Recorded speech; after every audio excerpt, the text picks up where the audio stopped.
మన అమ్మమ్మలు నానమ్మల కాలంలో ఎంటర్టైన్మెంట్ అంటూ ఏమీ ఉండేది కాదు. అప్పుడు కరెంటే ఉండేది కాదు.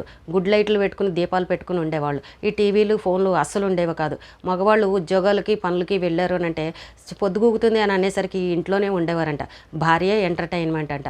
అందుకే అప్పటి రోజుల్లో అంతమంది పిల్లల్ని కనేవారంట. ఎంత ఆస్తుందని అడిగేవారు కాదంట. నీకు ఎంతమంది పిల్లలు అని చెప్పేసి గొప్పగా చెప్పుకునేవారంట.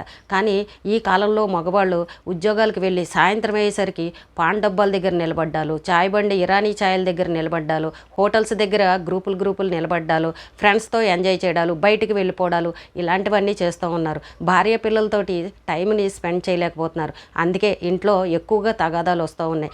అప్పుడు పాతకాలంలో ఎలా అయితే ఉండేవారో అలాగే కనుక ఉద్యోగానికి వెళ్ళొచ్చి చక్కగా భార్య పిల్లలతోటి కనుక మీరు ఎక్కువ సమయాన్ని గడిపారు అని అంటే ఇంట్లో ఎటువంటి తగాదాలు ఉండవు. ఇలాంటివన్నీ అప్పుడు కాలంలో ఉన్నాయా చెప్పండి? అప్పుడు అందుకే అంత జీవితాలు అందరివి అంత బాగుండేవి. ఇప్పుడు ఈ కాలం పిల్లలు ఎప్పుడు బయట తిరుగుదామా, వాళ్ళతో వీళ్ళతోటి సరదాగా గడుపుదామని ఆలోచిస్తున్నారు తప్ప కుటుంబం గురించి ఆలోచించట్లేదు.